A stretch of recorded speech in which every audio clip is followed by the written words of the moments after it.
Welcome you all to mission competition. उम्मीद करता हूँ सभी स्वस्थ होंगे, तंदुरुस्त होंगे और जो आपने कल एग्ज़ाम दिया है बीपीएससी असिस्टेंट का, उसका आप लोग बिल्कुल पेपर एनालिसिस ढूंढ रहे होंगे। तो बिल्कुल ऑथेंटिक पेपर एनालिसिस, एकदम ऑथेंटिक आंसर की मैं लेके आया हूँ और 100% ये ऑथेंटिक आंसर की आपको मैं देने जा रहा हूँ। ठीक है, तो देखिए बीपीएससी असिस्टेंट का जो पेपर कल हुआ था उसका हम लोग यहाँ पे पेपर एनालिसिस कर रहे हैं। ठीक है, और यहाँ पे बिल्कुल ही आपको ऑथेंटिक आंसर की मैं देने जा रहा हूँ। तो देखिए सबसे पहले मैं बता दूँ, देखिए जीके और सिर्फ जीएस का हम लोग पेपर एनालिसिस करेंगे। दूसरी बात ये हमारा होगा, देखिए सेट सी, तो सेट सी हमारा होगा, जीके जीएस का हम लोग सिर्फ एनालिसिस करेंगे। तो चलिए बिना देरी के इसको स्टार्ट करते हैं। इसको मैंने कर लिया जूम आपके लिए।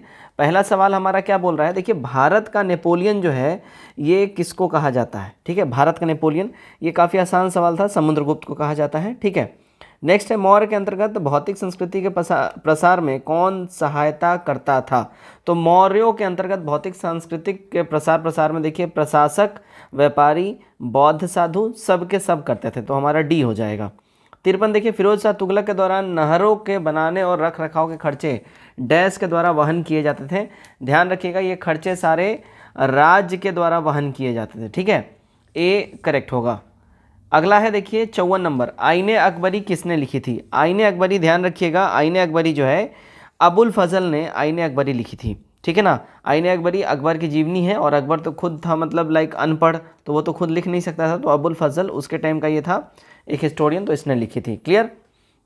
देखिए यहाँ पे सेट माफ़ कीजिएगा, मैंने यहाँ पे शायद सेट सी बोल दिया है, हाँ सेट ए है हमारा, सॉरी माफ़ कीजिएगा, सेट हमारा है ए। ठीक है, सेट ए है हमारा, हम लोग सेट ए देख रहे हैं। चलिए 55 देखिएगा, स्थायी बंदोबस्त को लागू किया गया था, किसके द्वारा स्थायी बंदोबस्त को लागू किया गया। देखिए लागू किया गया था, माफ़ कीजिएगा कब लागू किया गया ये पूछा जा रहा है, तो 1793 लॉर्ड कॉर्नवालिस के द्वारा जो है ये करा गया था। ठीक है, ध्यान रखिएगा। चलिए अगला क्वेश्चन देखते हैं हम लोग।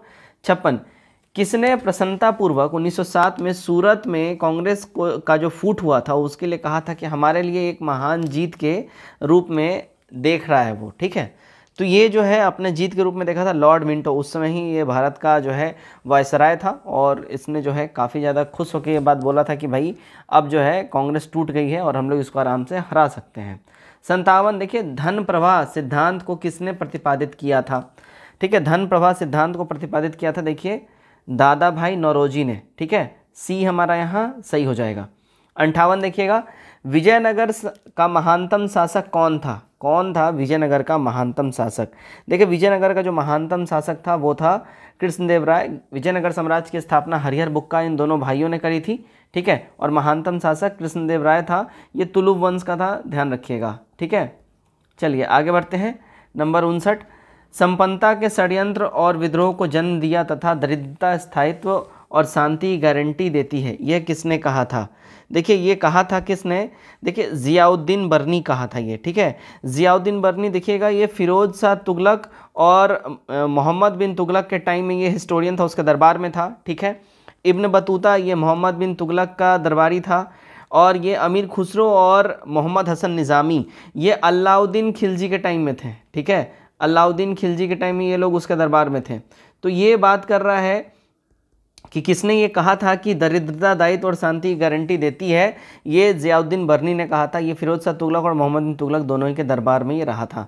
60 नंबर देखिए, षड्यंत्रकारी संगठन किस संगठन को कहा गया है। देखिए षड्यंत्रकारी संगठन जो है ये कहा गया है आर्य समाज को। ठीक है, स्वामी विवेकानंद ने, ध्यान रखिएगा यहाँ पे बोला था कि स्वशासन से अच्छा जो है खुद का शासन, दूसरों के शासन से अच्छा खुद का शासन होता है, इन्होंने ये कहा था। ठीक है, और इनके स्टेटमेंट से ये कोरिलेट किया जा सकता है कि जब इन्होंने बोला था कि भाई दूसरों के शासन से अच्छा स्वशासन होता है, तो यहाँ पे ये हो सकता है। ये आंसर वैसे डाउटफुल है, इसको आप लोग एक बार देख लीजिएगा। बेसिकली यहाँ पे देखिए स्वामी विवेकानंद और आर्य समाज ने सूफी आंदोलन वगैरह ये सब इन्होंने ऑर्गेनाइज किया था, तो यहाँ पे आंसर जो है देखिए टिपिकली आर्य समाज होना चाहिए। एक बार इसको आप लोग देख लीजिएगा, ये डाउटफुल में रखिए बट 90% आर्य समाज होगा। 61 देखिएगा, भारतीय संविधान डैश के कम आयु के बच्चों के लिए मुफ्त शिक्षा प्रदान करने पर जोर देता है। तो ये देता है, देखिए आप सभी जानते हो कि हमारा फंडामेंटल राइट में, ठीक है, डीपीएसपी में, ठीक है, और साथ ही साथ फंडामेंटल ड्यूटीज़, इन तीनों में ही बात कही गई है 6 से 14 वर्ष तक के बच्चों को फ्री एजुकेशन के बारे में, तो हमारा 14 वर्ष हो जाएगा यहाँ पे, ठीक है, क्लियर। 62 देखिएगा, इनमें से किसका भारत में प्रत्यक्ष चुनाव होता है। भारत में देखिए प्रत्यक्ष चुनाव की बात कर लें तो राष्ट्रपति का इनडायरेक्ट होता है, उपराष्ट्रपति इनडायरेक्ट होता है, राज्यसभा का सदस्यों का भी डायरेक्ट नहीं होता है, राज्य विधानसभा हो जाएगा हमारा, सी करेक्ट हो जाएगा। 63 देखिएगा, भारत में संविधान संशोधन डैश द्वारा किया जा सकता है। तो भारत में संविधान का जो संशोधन है ये नो डाउटफुल सिर्फ और सिर्फ संसद के द्वारा ही इसका हो सकता है। 64 पंचायत के चुनाव में राजनीतिक दलों की साझेदारी का किसने विरोध किया था। तो राजनीतिक दलों की साझेदारी का विरोध की अगर हम बात कर लें, देखिएगा B.R. अम्बेडकर ने इसका विरोध किया था। B.R. अम्बेडकर खुद ही ये पंचायतों के विरोधी थे, ठीक है, पंचायती विरोधी थे, ये ध्यान रखिएगा, है ना। तो यहाँ पे ये वाला आंसर करेक्ट आंसर हो जाएगा B.R. अम्बेडकर, ठीक है। 65 देखिएगा, राज्यों को पुनर्गठन की शक्ति किसके पास है। तो केवल और केवल हमारे भारतीय संसद के पास है। नए राज्यों का नाम बदलना, राज्यों का सीमा विस्तारण करना, राज्यों में डिवाइड करना, ये केवल संसद कर सकती है। 66 म्यूनिसिपल कॉरपोरेशन साधारणतः डैश प्रशासन के लिए स्थापित की जाती है। ये साधारणतः नॉर्मली ध्यान रखिएगा सभी शहरी प्रशासन के लिए म्यूनिसिपल कॉरपोरेशन होता है ना, महानगरों के लिए नहीं, शहरी प्रशासन के लिए, ठीक है।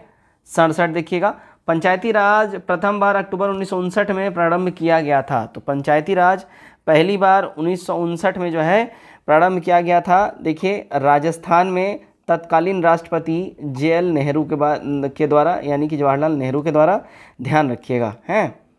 68 देखिए, पंचायती राज डैश के लोगों को वास्तविक स्वराज देने के लिए स्थापित किया गया था। तो पंचायती राज जो है ना, ये ग्रामीण क्षेत्रों के लोगों को जो है ना स्वराज देने के लिए, स्वरोजगार देने के लिए स्थापित किया गया था। काफ़ी आसान सा ये सवाल था। 69 बहुदलीय व्यवस्था के बावजूद लंबे समय तक भारत में राजनीतिक परिदृश्य में कांग्रेस व्यवस्था का आधिपत्य बना रहा। ये स्टेटमेंट किसने कहा था। देखिए ये स्टेटमेंट दिया था किसने, रजनी कोठारी ने स्टेटमेंट दिया था। आपको मालूम होगा जब हमारा देश आज़ाद हुआ और उसके बाद काफ़ी लंबे समय तक, अप्रॉक्सीमेटली देखिए 1971-72 तक जो है सिर्फ और सिर्फ कांग्रेस ही चल रहा था। तो रजनी कोठारी ने अपना ये स्टेटमेंट दिया था कि, है ना, कि कांग्रेस व्यवस्था है भारत में, है ना। तो ये स्टेटमेंट रजनी कोठारी का हो जाएगा। चलिए 70 नंबर देखिए, भारत का संविधान। देखिए भारत का संविधान जो है, अगर इनकी हम बात कर लें तो ये एक मूल संविधान है, ठीक है। अब देखिए चूँकि इस पर काफ़ी ज़्यादा बातें होती रहती हैं कि हमारा संविधान अलग अलग जगहों से लिया गया है, लेकिन चूँकि ये संविधान सभा द्वारा मूल रूप से अंगीकृत किया गया, इसलिए इसको भारत का एक मूल संविधान कहा जाता है। ये करेक्ट हो जाएगा। 71 देखिएगा, किस भारतीय राज्य ने 1969-70 में खनिज उत्पादन में करीब 32.33% के तौर पर अग्रणी स्थिति बना ली थी। तो ये अग्रणी स्थिति की बात कर ली किसने, बिहार ने बनाया हुआ था। बी करेक्ट हो जाएगा। 72 देखिएगा, JN टाटा ने सिंहभूमि में किन दो नदियों के मध्य अपनी लोहे और इस्पात की कंपनी स्थापित की थी। तो ये इन्होंने स्थापित की थी, देखिए स्वर्णरेखा और खरकई नदियों के बीच में, ठीक है। डी हमारा करेक्ट हो जाएगा। चलिए 73 देखिएगा, हरित क्रांति मेनली कहाँ फोकस थी। तो हरित क्रांति मेनली देखिएगा ये केवल और केवल खाद्य फसलों तक ही जो है ना ये फोकस थी, ठीक है। व्यावसायिक फसलें, खाद्य और व्यावसायिक फसलें और फसलों खाद्य फसलों, इनमें नहीं होगा, सिर्फ खाद्य फसलों तक ही ये फोकस थी। भारत में सिंचाई के महत्वपूर्ण स्रोत कौन है। तो देखिए नहर भी हैं, कुएँ भी हैं, तालाब भी हैं। ऑल ऑफ दीज हमारा हो जाएगा उपयुक्त सभी। डी हमारा यहाँ पे एब्सोल्युटली करेक्ट हो जाएगा। 75 देखिएगा, विश्व में कौन सा देश अभी तक मिश्रित संकर तकनीक को अपनाने में वास्तविक रूप से सफल हुआ है। तो ये वास्तविक रूप से मिश्रित संकर व्यवस्था अपनाने में देखिए चाइना सफल हुआ है। ओके, तो हमारा डी यहाँ पे एब्सोल्युटली करेक्ट हो जाएगा। अगला देखिएगा, आवर्त के आधार पर ज्वालामुखी को किसमें वर्गीकृत किया जा सकता है। तो ज्वालामुखी को वर्गीकृत देखिए कितने टाइप के ज्वालामुखी होते हैं, बेसिकली ये पूछा जा रहा है आवर्तन के हिसाब से, ठीक है। तो देखिए सक्रिय ज्वालामुखी होता है जो कि बिल्कुल लाइव होता है, कभी फट सकता है। निष्क्रिय ज्वालामुखी होता है जो कि ख़त्म हो चुका है। विलुप्त ज्वालामुखी होता है कि भाई अब वो एग्जिस्टेंस में है ही नहीं, अब वो ख़त्म हो गया, गायब हो गया है। तो 3 तरीके का होते हैं, यानी कि ऑल ऑफ दीज हमारा हो जाएगा। 77 व्यापक दरिद्रता ज़्यादा देखी जाती है। देखिए व्यापक दरिद्रता जो है ये ध्यान रखिएगा अफ्रीका में ज़्यादातर देखी जाती है। तो हमारा सी करेक्ट हो जाएगा। 78 गोदावरी कृष्णा और कावेरी नदियाँ। देखिए गोदावरी कृष्णा और कावेरी नदियाँ जो हैं ये भारत की दक्षिण क्षेत्र में स्थित ये नदियाँ हैं, है ना। 79 देखिएगा, भैंसों की उत्तम नस्ल मूरा कहाँ पाई जाती है। देखिए भैंसों की उत्तम नस्ल मूरा जो है ये आपको पंजाब हरियाणा के क्षेत्र में आपको पाए जाएंगी, ए करेक्ट हो जाएगा। 2011 के जनगणना के अनुसार भारत में गरीबी रेखा के नीचे बीपीएल की प्रतिशतता क्या है। तो गरीबी रेखा के नीचे बीपीएल की जो प्रतिशतता की बात कर लें, देखिए 22% है। ये 2011 के जनगणना के अनुसार बात कर रहा है। ये ध्यान रखिएगा, ये आया था रिपोर्ट सुरेश तेंदुलकर का, ठीक है। सुरेश तेंदुलकर कमेटी थी, उनके रिपोर्ट के हिसाब से ये बातें करी गई हैं। फिर इसके बाद हमारा आता है देखिए रंगराजन समिति। रंगराजन समिति का जो है ज़्यादा था, आगे चल के जब रंगराजन समिति इसके बाद आया तो उसके हिसाब से फिर ये ज़्यादा हो जाता है बीपीएल प्रतिशतता, ठीक है। 81 विश्व की जनसंख्या में भारत का स्थान किस देश के बाद आता है। तो भारत का स्थान जो है देखिए करेंटली भारत तो फर्स्ट है, लेकिन ये पूछा जा रहा है 2020 से पहले, तो चाइना हो जाएगा हमारा, ठीक है ना। क्या हो जाएगा, चाइना हो जाएगा। फर्स्ट अब इंडिया हो गया है अभी रिसेंट लेटेस्ट रिपोर्ट के अनुसार। 82 देखिए योजना आयोग की स्थापना के साथ ही भारत में आर्थिक योजना का युग प्रारंभ हुआ। तो आर्थिक योजना का जो युग है देखिए 1951 में स्टार्ट हुआ था। देखिए पहला जो योजना आयोग है ये 1951 से लेके और 56 तक चला था, है ना। और योजना आयोग की स्थापना 1950 में की गई थी, लेकिन प्रथम स्टार्ट हुआ 51 में, ठीक। 83 देखिए भारत में मजदूर संघ आंदोलन स्थायी तौर पर स्थापित हुआ। तो भारत में मजदूर संघ आंदोलन स्थायी तौर पे जो है ध्यान रखिएगा स्थापित कब हुआ था, तो प्रथम विश्व युद्ध के समय, यानी कि सी करेक्ट होगा। 84 भारतीय राष्ट्रवादी नेताओं ने 1880 से 1905 के मध्य आर्थिक नीतियों की प्रकृति का भारत में आर्थिक राष्ट्रवाद के युग के रूप में चरित्र चित्रण किया। यह किसने लिखा है। देखिएगा ये स्टेटमेंट किसने दिया है, तो ये स्टेटमेंट दिया है अगर हम बात कर लें रजनी पामदत्त जी ने, बी करेक्ट हो जाएगा, ठीक है। चलिए 85 रेलवे किस काल के लिए एक क्या है वास्तविक वरदानी थी। देखिए रेलवे जो स्टार्ट हुआ था तो यहाँ पे देखिए ईस्ट इंडिया कंपनी ने इसकी जो स्थापना करी थी उसके पीछे उसकी मंशा थी खुद की प्रशासनिक सुविधा हो, है ना। प्रशासनिक सुविधा के लिए इसने ये स्थापित किया था, लेकिन ध्यान रखिएगा फिर जनसंपर्क के लिए जो है भारत में इसका काफ़ी ज़्यादा यूज़ हुआ। और जो क्रांतिकारी गतिविधियां जो स्टार्ट हुई थी, है ना, तो क्रांतिकारी गतिविधियों में ये काफ़ी ज़्यादा यूज़फुल रहा था, तो ध्यान रखिएगा। 86 poverty and British rule in India के लेखक कौन है। बड़ा आसान सा सवाल है, बहुआ वाला सवाल है, इसके लेखक कौन हो जाएंगे। देखिए दादा भाई नौरोजी, सो इजी। चलिए 87 2011 में भारत में कौन से एकमात्र राज्य ने 1000 पुरुषों पर 1084 महिलाओं के उच्चतम अनुपात को दर्शाया था।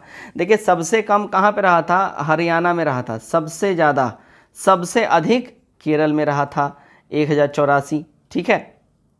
88 देखिए पानी द्वारा उत्पन्न बीमारियों का सीधा प्रभाव किसके लिए जिम्मेदार है। तो इसका सीधा प्रभाव की बात कर लिए किसके लिए जिम्मेदार है। ओके तो देखिएगा ये जो है अगर हम बात कर लें किसके लिए जिम्मेदार हो जाता है, तो ये अंतज्वार के लिए, अतिसार बीमारी के लिए, पैराटाइफाइड के लिए, ऑल ऑफ दीज हो जाएगा, सभी के लिए ये जिम्मेदार रहता है। 89 भारत में कृषि सुधार शुरू किया गया था। भारत में कब शुरू किया गया कृषि सुधार। देखिए भारत में कृषि सुधार जो है अगर हम बात कर लें तो देखिए कृषि सुधार भारत में ध्यान रखिएगा ज़मींदारों की सहायता हेतु, कृषकों की सहायता हेतु, उपलब्ध साधनों के दोहन हेतु। तो देखिए अगर हम देखें ना तो कृषि सुधार इन सब के लिए ही स्टार्ट किया गया था। भारत में सबके ही लिए एक मोनेटाइजेशन बनाया गया, सबके लिए एक कानून बनाया गया और फिर एक कृषि सुधार के रूप में इसको इम्प्लीमेंट किया गया।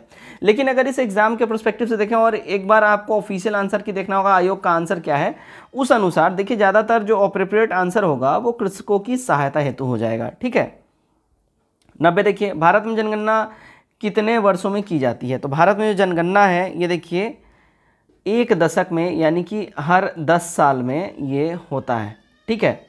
चलिए 91 देखते हैं क्या बोल रहा है। 91 में बोला जा रहा है 1 मार्च 2023 से federation of India chambers of industry यानी फिक्की के महासचिव के रूप में कौन नियुक्त हुए हैं। तो फिक्की के महासचिव जो है देखिए अरुण चावला जी ये अपॉइंट हुए हैं, ठीक है।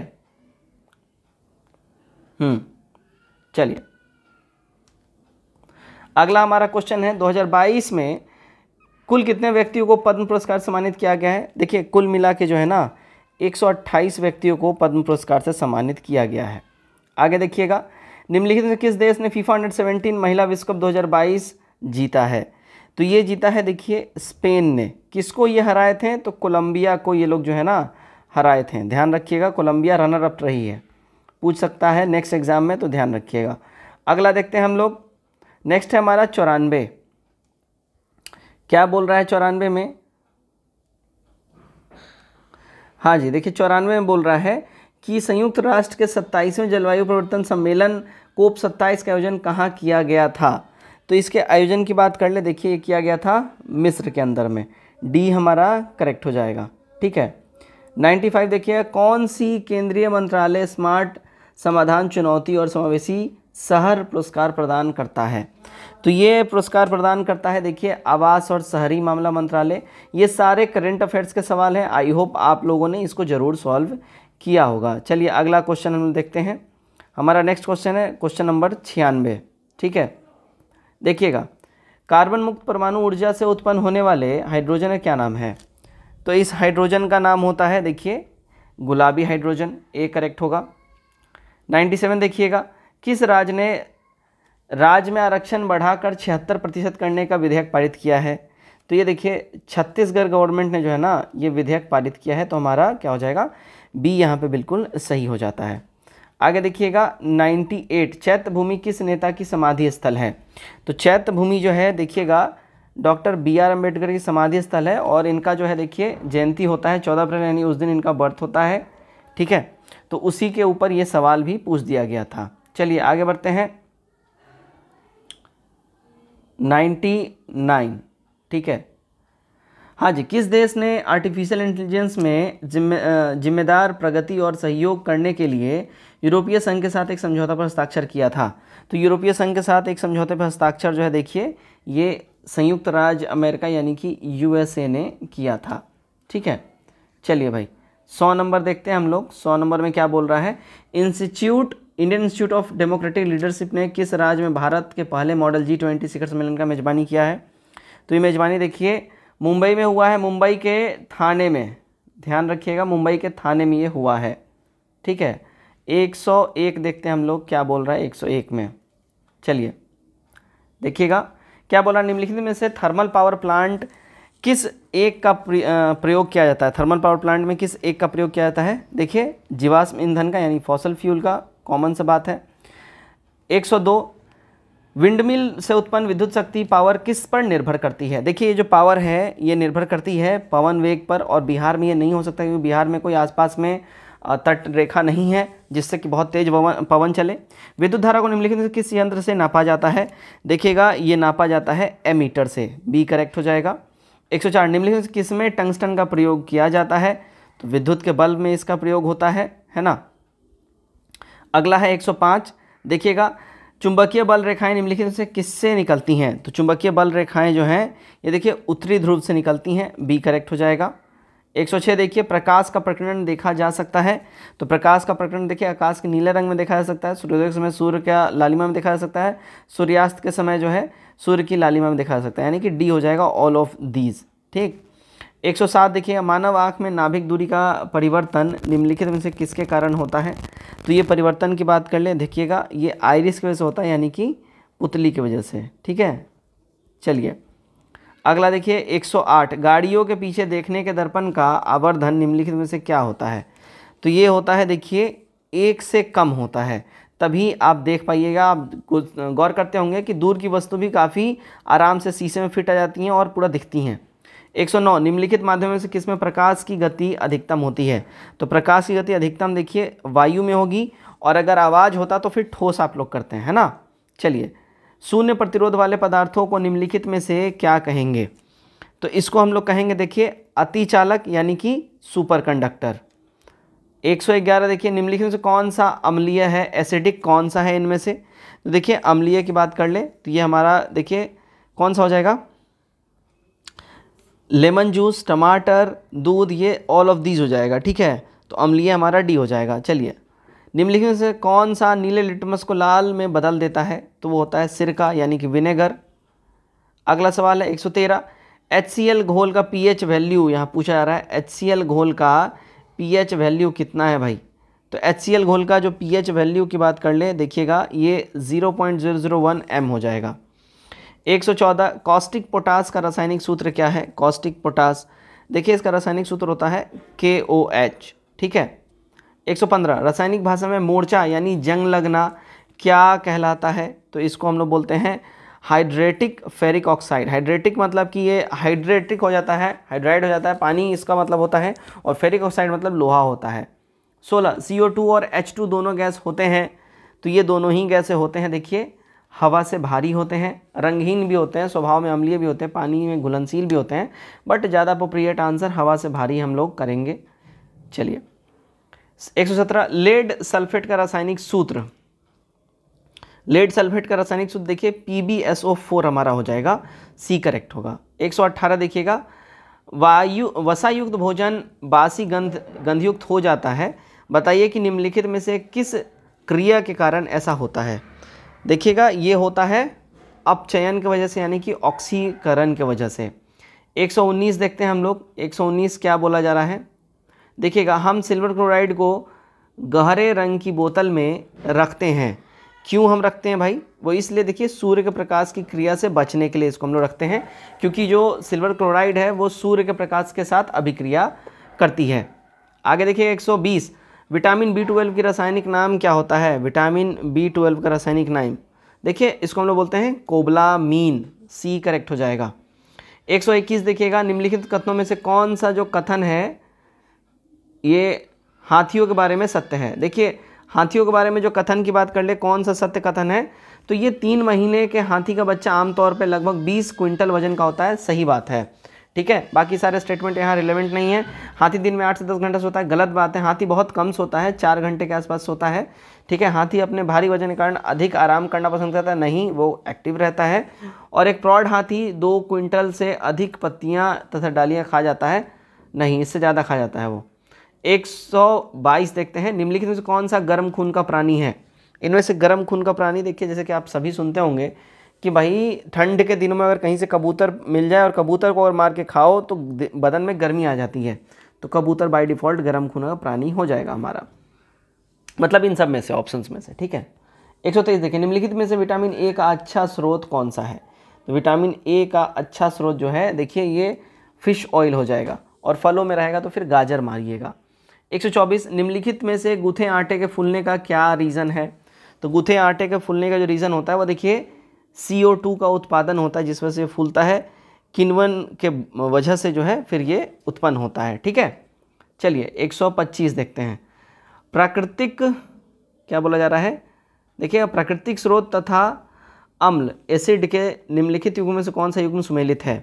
इसमें सुमेलित युग्म की बात करें, देखिए टमाटर ऑक्जेलिक एसिड ये कोरिलेटेड है, बाकी सारे नहीं हैं। अब आइए गर्मी के दिनों में दूध में दही जल्दी बनता है, इसका रीज़न क्या है। देखिए इसका रीज़न ये होता है कि तापमान के वृद्धि की वजह से बैक्टीरिया का विकास बढ़ जाता है, इसलिए तुरंत दूध जम जाता है। 127 निम्नलिखित में से कौन सा एड्रोक्राइन ग्रंथि नहीं है। देखिए एड्रोक्राइन ग्रंथि जो है वो लैक्रिमल जो है ये एड्रोक्राइन नहीं है, ये एक्सोक्राइन ग्लैंड है। 128 रेसिटिक्यूशन एंजाइम का आविष्कार किसने किया था। इसका आविष्कार किया था देखिए स्मिथ और नाथन्स ने, ठीक है। अगला सवाल हम देखते हैं।